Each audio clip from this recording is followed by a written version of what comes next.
Hello, everybody. It is Michael Pierce here, and I guess I didn't promise it, but I said I would do it. I'm going to read and, provide a lot of talking, and also I have a marker here because there are diagrams in my paper. I'm going to read a paper that I wrote last semester as one of my final essays. It was for a class on Aristotle, and the paper it concerns the four elements, and it coincided with some of my thinking on the topics that I've been talking about in my most recent videos, which, yeah, I think that's all there is to say on that. Thank you for your very helpful comments. I will very possibly, I'm going to be doing a lot more thinking on it, and possibly be doing a discussion with both Nick and World Socionic Society, Jack Aaron. We'll see if we can do it this week, but I don't know for sure. So don't. Yeah, we'll let you know when we're doing it. It'll almost certainly be through Jack's channel. But anyway, I'm just thinking ahead. Don't want to make promises that don't materialize in the way that I said. Anything else? Once again, thank you for your comments on my videos and the most recent ones that I did. And yeah, I don't have anything to say about them yet because I'm still processing. But it's exciting stuff. It's cool. Thank you. All right, let's get into this essay, and we'll see. It's actually been, I did reread it before making this video, but it has been a little while. So, and I have a lot of, because I have a lot of Greek because I was going back to the original texts. I do not fluently read Greek. I certainly cannot consistently pronounce it, so I will not be attempting to do that here. It won't be necessary.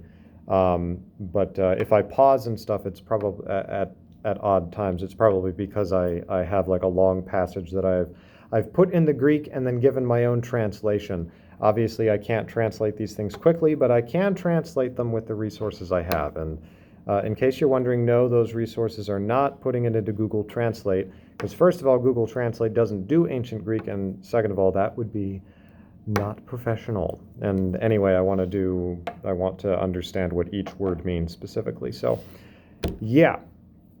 But let's go ahead and do this. There is no explicit reference to typology in this paper for obvious reasons. It wasn't supposed to be about typology, but it'll be fairly clear, the connections, particularly with what I was talking about in my most recent videos. And I think the diagrams will probably make that clear, but we shall see.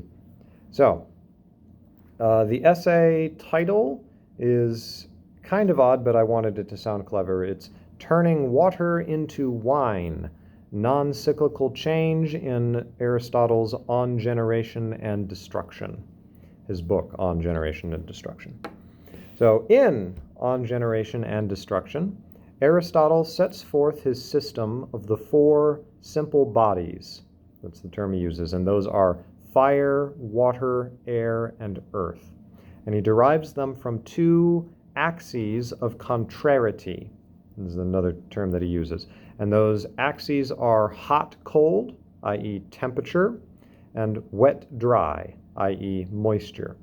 And so all of this information may be represented, if we so desire, with a logical truth table, kind of like what I did a few nights ago. So assume, for instance, the proposition P is the body is hot, and the proposition Q is the body is dry.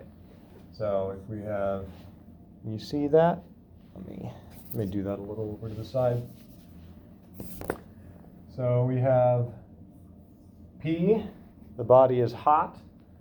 I'll just say P equals hot, and Q equals dry. We can set it up that way, and then we just have true, true, true, false, false, true, false, false. And then we can derive the four elements in this way from this information. So we would get fire is both hot and dry. Air, earth, water, yeah. Air, earth, and water. Yeah, sorry that's a little wonky on the board there. I'll try to improve my technique as I go forward. Anyway, that is kind of a wonky way to put it, but it works. The more traditional way to represent these, to represent the bodies and the contrarieties or contraries, is to use an inscribed square, which I shall draw for you in a moment.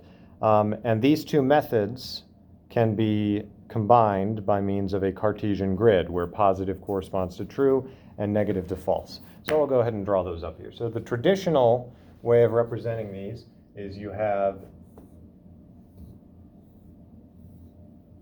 that's a very wonky square, but you get the idea. We'll erase that. Excuse me. So you have fire and earth,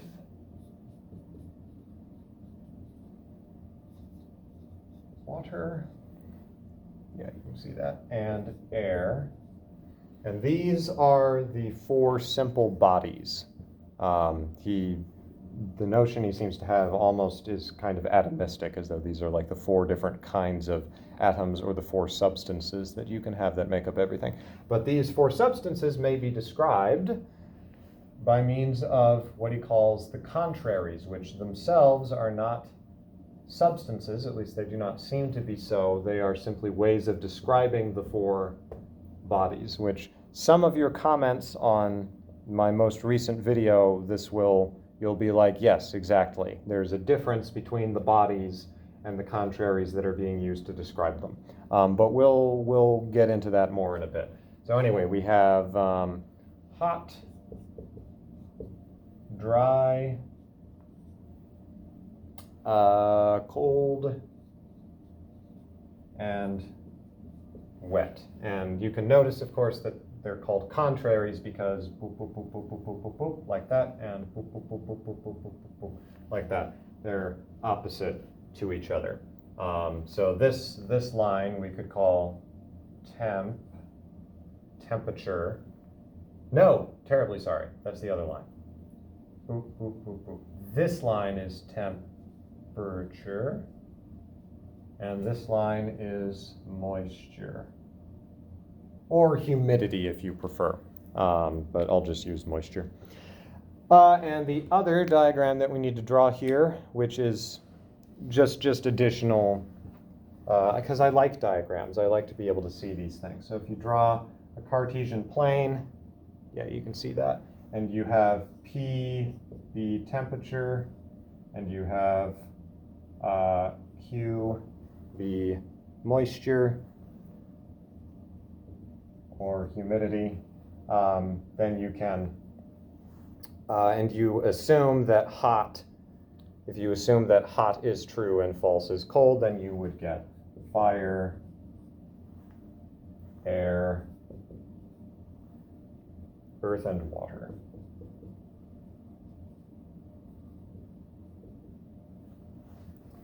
Cool.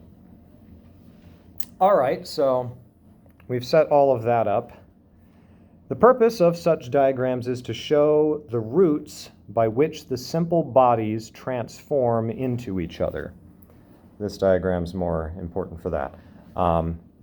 For example, fire differs from earth not in terms of moisture, because both are dry, right? They are connected by the dry, but in terms of temperature. Fire is hot,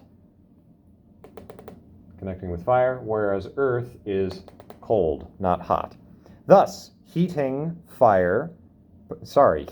earth produces fire, boom, and cooling fire produces earth. So they can move back and forth like that along the axis of temperature, which is represented there.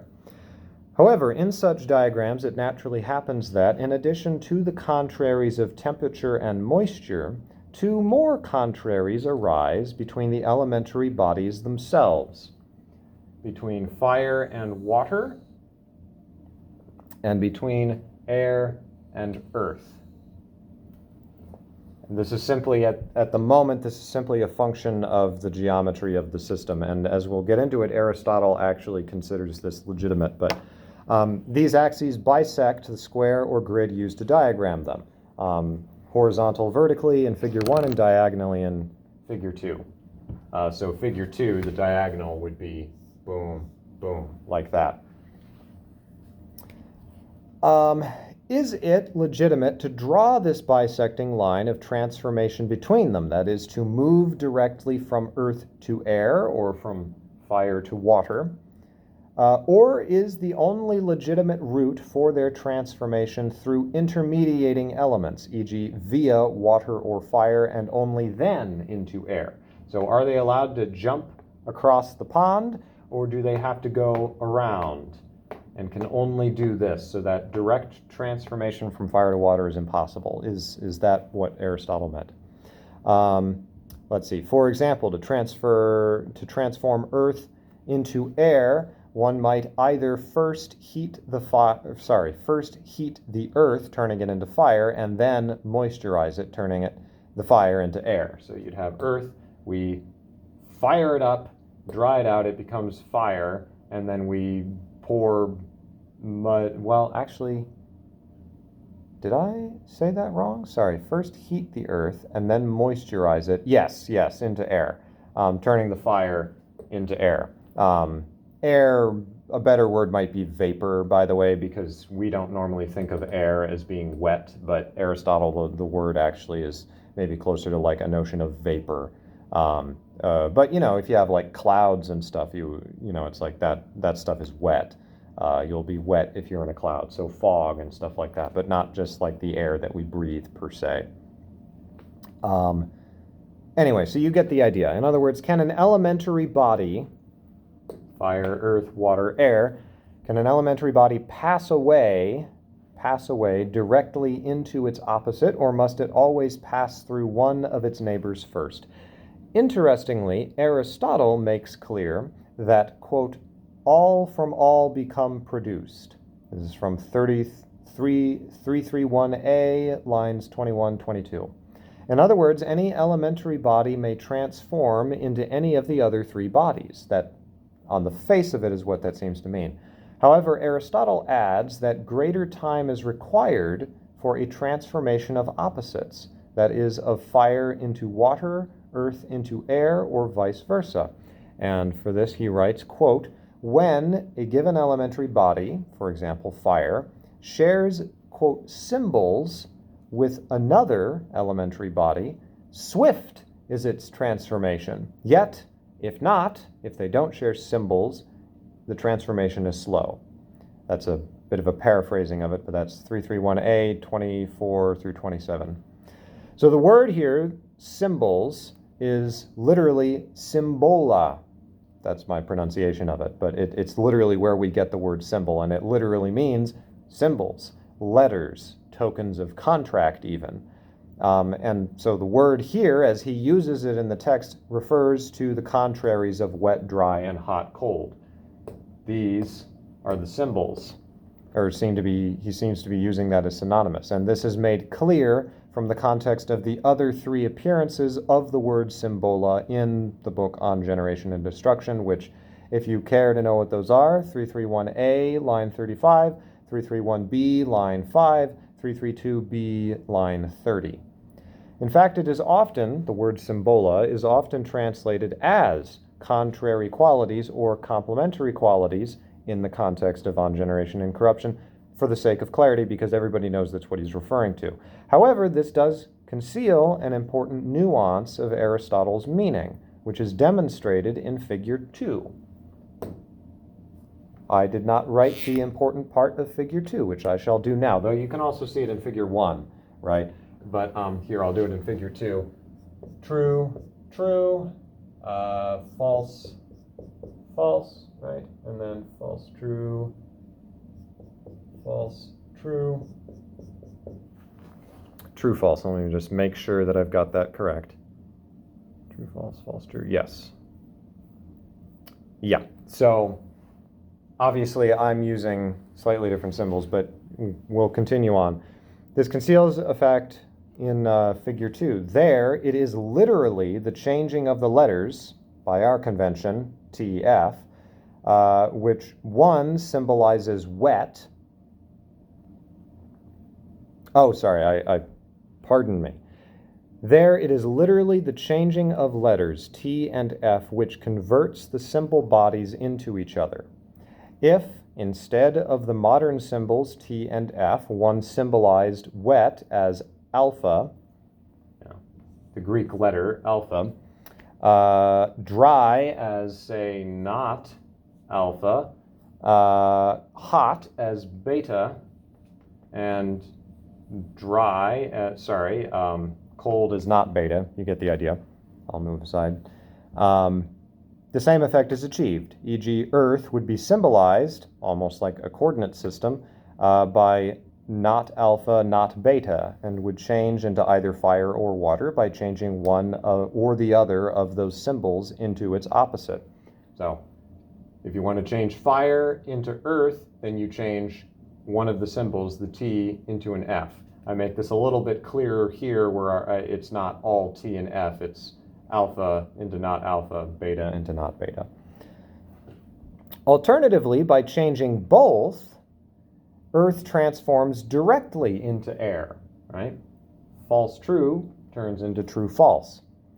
Thus, when two elements do not share any symbols of contrariety, they may still convert into each other, but Aristotle says the process takes longer. It is, and I list off the words, but they mean slow instead of swift. For, Aristotle explains, quote, it is easier for one thing than for many to transform. 331a, 26 through 27. So it is tempting to assume that Aristotle only means that such a transformation, a cross transformation, must be indirect or mediated and therefore takes more time, e.g. air may be transformed into earth by first transforming it into water or into fire and from there on into earth. 4. If the elements are effectively reducible to ordered pairs of contrary qualities, represented symbolically as in a binary logic table, and if transformation between them is simply a matter of changing one or the other or both symbols, then we have some options here.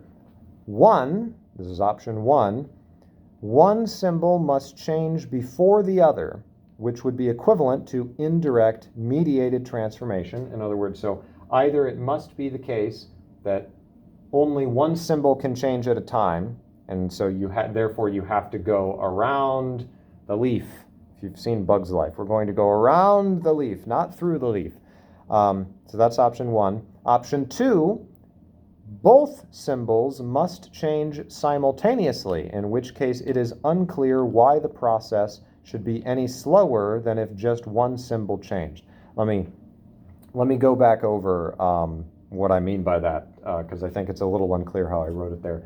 So you have the first option where in order to get from fire into water, this is the first option to get from fire into water, where you change one symbol at a time and you move around it indirectly.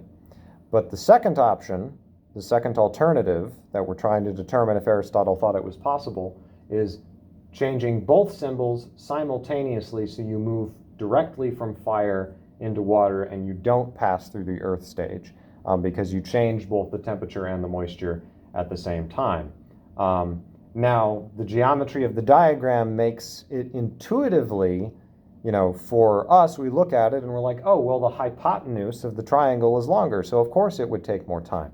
But you kind of have to not imagine that, because what we're looking at here is, in fact, this isn't a bad place to go ahead and I'm going to erase that because we've got another thing coming up. Because Aristotle does not draw this diagram. So for Aristotle, it's like the logic table for Aristotle really is closer, and there is no sense of actual geometrical distance. At least we haven't found one yet. Later in the paper there might be some evidence, but so the distance between TT and FF is the same, as it were, between TT and TF. Kind of like from the video I did last night, it's like the tetrahedron. All of the connections between them are equal. There is no hypotenuse to lengthen things out. And so the notion here being that if it's the same So a better way of describing it would be, if it takes such an amount of time for fire to turn into earth, and it takes an equal amount of time for earth to turn into water, then if you take these two lines, these two distances of time, and you put them just right next to each other in parallel, how long will they be in comparison to each other? They will be the same length. So that was the notion I was trying to get at, is that, okay, if you change from fire into earth, and it takes this long, and you change from earth into water and it takes this long, and those are equal amounts of time, and then you put them next to each other. Sorry, I'm just literally repeating what I said, but I want it to be very clear. It's the same length. So if you change them both simultaneously, it should take an equal amount of time. So why does Aristotle say that it takes longer? It seems that he is being partial here. But let us continue on. Granted, we could argue, for example, so I've laid this out, but an argument one could make is that, well, it might cost, as it were, twice as much energy or effort in order to transform two at once, right? But if the transformations occur parallel to each other, there is no reason for time to be multiplied, because the distance between them remains the same.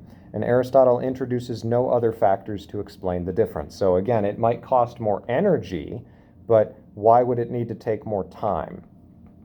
What is different about it? What makes it distinct? So ultimately what we're going to be looking for here, right, is for Aristotle to admit there is something special in this transformation that is not to be found in these transformations. It seems that only allowing for indirect transformation, disallowing bisecting, as it were, so you can't do this, you can only go around. If you have that, it seems that only allowing for indirect transformation would serve Aristotle's meaning best. Indeed, he notes that, quote, in a cycle will the generation of the simple bodies be, 331b, 3-4. So in a cycle. He notes that this type of transformation is easier because, quote, the symbols are present in consecutive order. Literally, we just laid that all out. And that's from actually just lines 4 to 5 from 331b. Nevertheless, in the following lines, Aristotle contrasts this easier process with the more difficult one of transforming, quote, out of fire, water, and out of air, earth, and again out of water and earth, air, and fire, unquote. So he specifically says this is a possibility, and he contrasts it with the cyclical possibility. So this contrasted process he calls, quote, possible, though comparatively more difficult because, quote, of the more is the transformation, or to make it a little more clear, quote, the transformation is of multiple things. By this, and that's from lines 5 through 8. By this, he simply means more symbols contraries must change, i.e., both moisture and temperature must change. And as per 331a, 26 through 27, quote, it is easier for one thing than for many to transform, unquote. Now, if Aristotle only ever meant for fire, water, or earth, air transformations, fire, water, or air, earth transformations, to be indirect, cyclical, as we stated in explanation 1, it is strange for him to then contrast cyclical change against that direct fire, water, earth, air change, as opposed to offering it as a natural, logical, and even redundant extension of the cyclical model. Furthermore, in the cyclical model, it is not strictly true that, quote, all from all become produced, because fire can only be produced from air or earth and never from water. Yet, on the other hand, if Aristotle had explanation 2 in mind, then it is equally strange that the process should be slower. A third option, therefore, presents itself, which I already intimated before. I got ahead of myself. Option 3, a change of 2 symbols at once requires a categorically different type of change from cyclical one symbol at a time change. This different type of change would treat the 2 paired contraries, wet and hot for air, for example, or wet and cold for water, as bound up together, whereas cyclical change extricates them in order to change one contrary at a time. Thus, changing two symbols at once is not reducible to changing one symbol after the other, or even to changing both symbols simultaneously. Rather, it is like changing a new symbol or contrary altogether. So, well, actually, I go ahead and illustrate this. This can be intuited geometrically in Figure 5, which I shall now draw for you. I shall replace this with Figure 5, where we have, once again, we have our, I'll make this a little higher. Woof, woof, woof, woof. You like my diamond? Okay. And yeah, that's good. And then fire.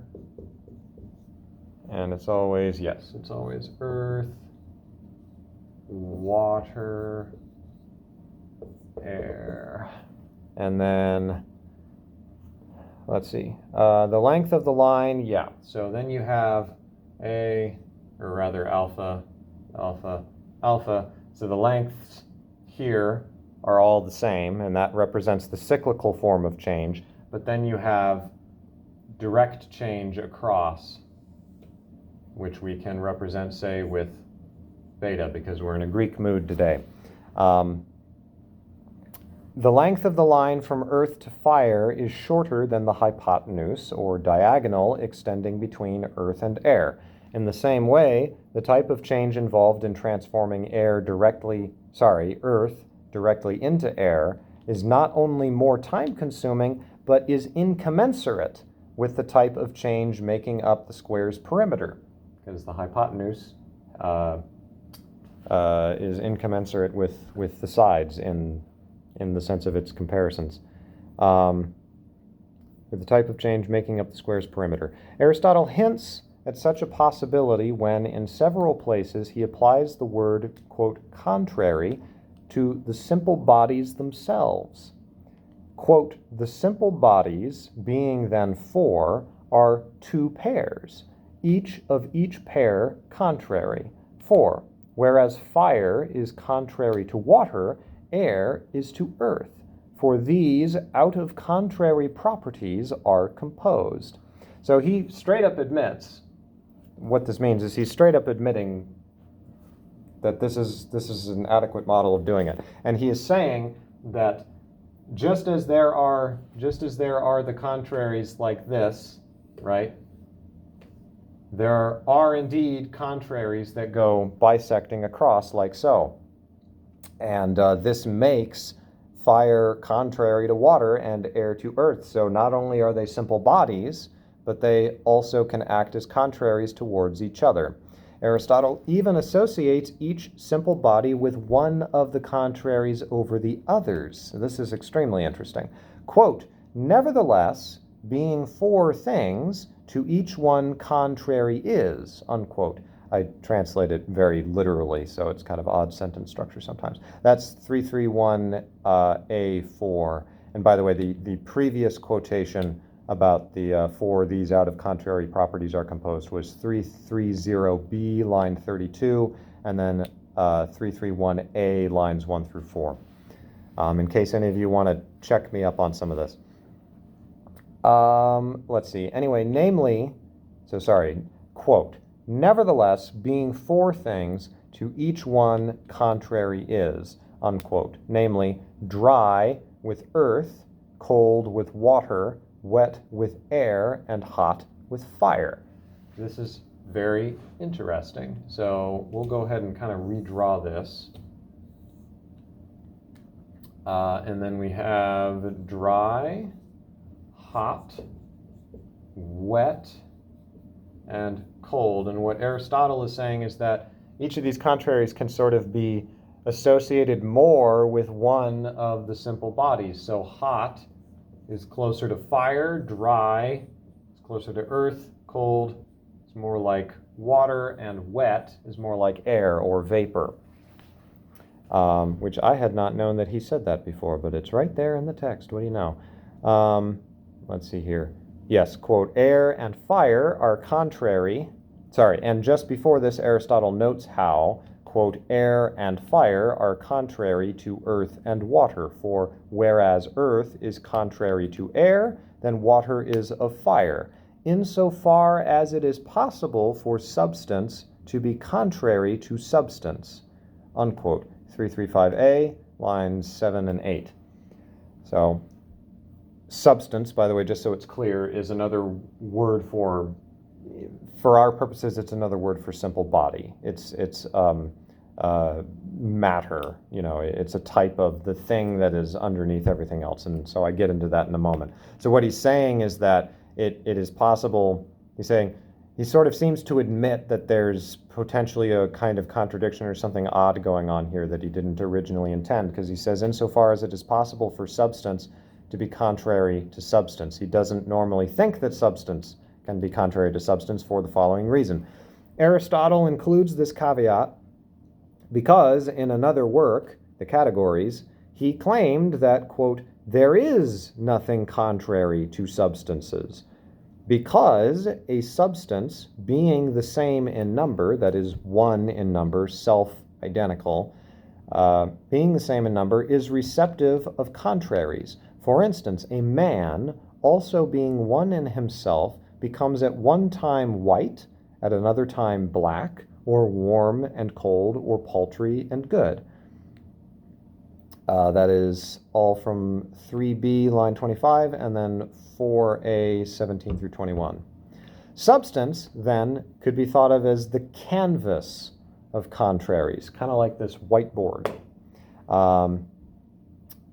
Nothing can be contrary to the canvas itself without this requiring a sub-canvas upon which the contrary might play out. So the whiteboard's actually not the best example because a whiteboard is white, and therefore there's obviously the blackness of my particular pen. But if for a moment, I'm actually going to go ahead and grab different colors.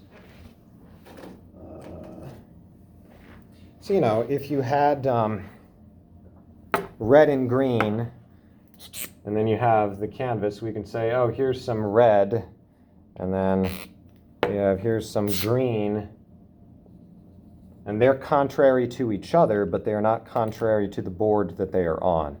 I feel like that's a more confusing example than I intended it, but hopefully the loosely understanding the notion of the canvas will help. Where was I? Substance is the canvas of contraries. Nothing can be contrary to the canvas itself without this requiring a sub-canvas upon which the contrary might play out. This is a curious situation. It seems easy for Aristotle to just forbid non-cyclical transformations. That would resolve a lot of the difficulties. Nevertheless, he admits the possibility, even acknowledging the risk of self-contradiction. There is a way, however, for the problem to be resolved by treating the four simple bodies not as substances in their own right, but as additional special contraries predicated upon one underlying substance or prima materia. In the 20th century, the concept of prima materia, or prime matter, whether it has a place in Aristotle's original system or whether it is a neo-Aristotelian innovation, this has been a matter of controversy, pun intended. First, H.R. King attacked the notion in his 1956 paper. I go through some of the history of it, and then the point is I take a quote that I find particularly useful from H.M. Robinson from his 1974 paper, where he says, quote, Aristotle believes that the elements, air, fire, earth, and water, can change into each other. As there is no identifiable matter more primitive than the elements, there is a problem about what underlies such change.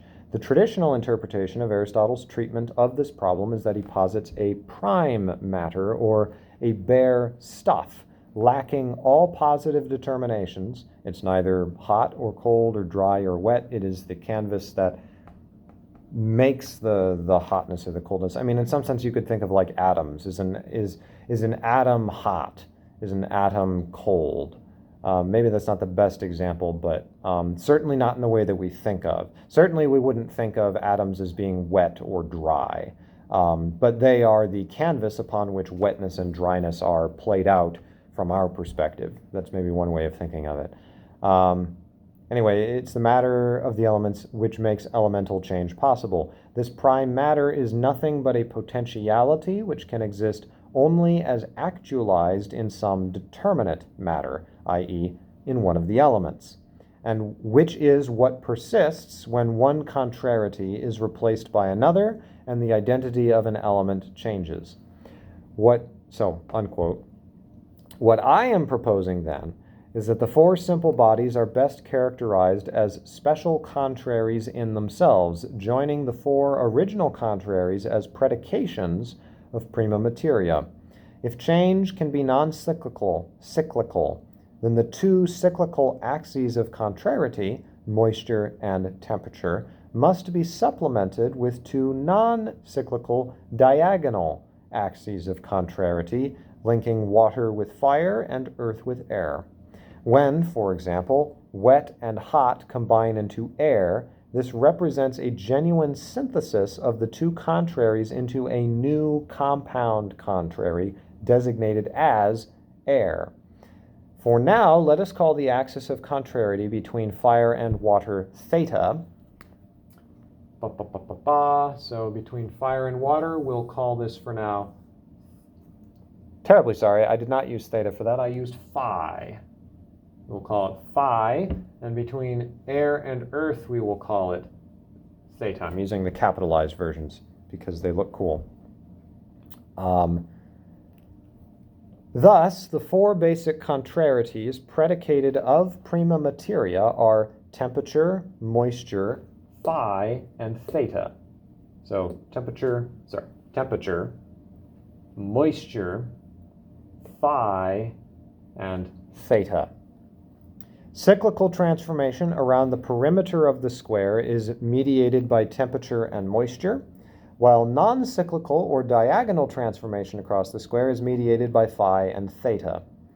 These non-cyclical contraries incur a greater cost because they are not original but compounded contraries, would be the notion, though I didn't explore this in this paper, but you kind of run into the problem of, well, couldn't you start talking about hot? What is hot?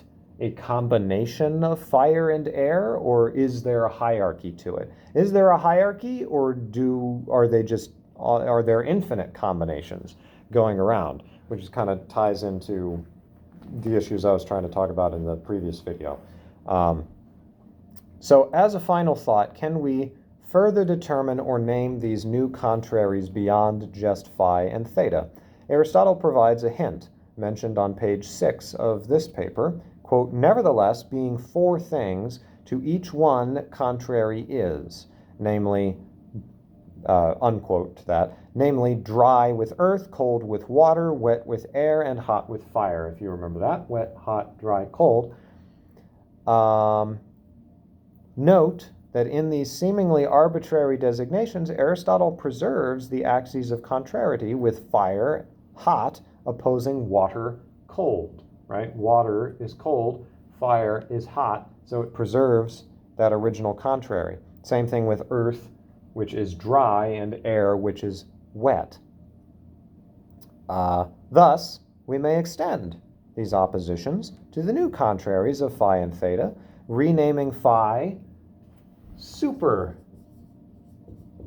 temperature and theta super moisture.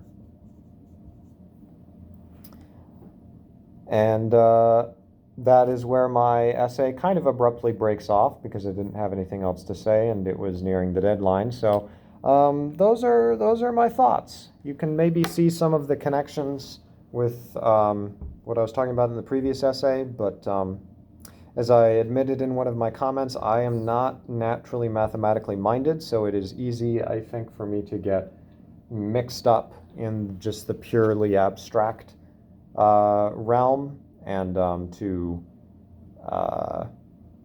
don't know, but I haven't quite made up my mind fully on where I've gone wrong, but I've had some very, very useful suggestions from the comments on that previous video. Anyway, I hope you found this interesting. I certainly did. It was really interesting seeing how clearly, I mean, I'd had the suspicion before, but really studying it and seeing just how clear the connections are between this and some elements of the system I was setting up in motes and beams. So yeah, anyway, hope you enjoyed that, and I will see you in the next video.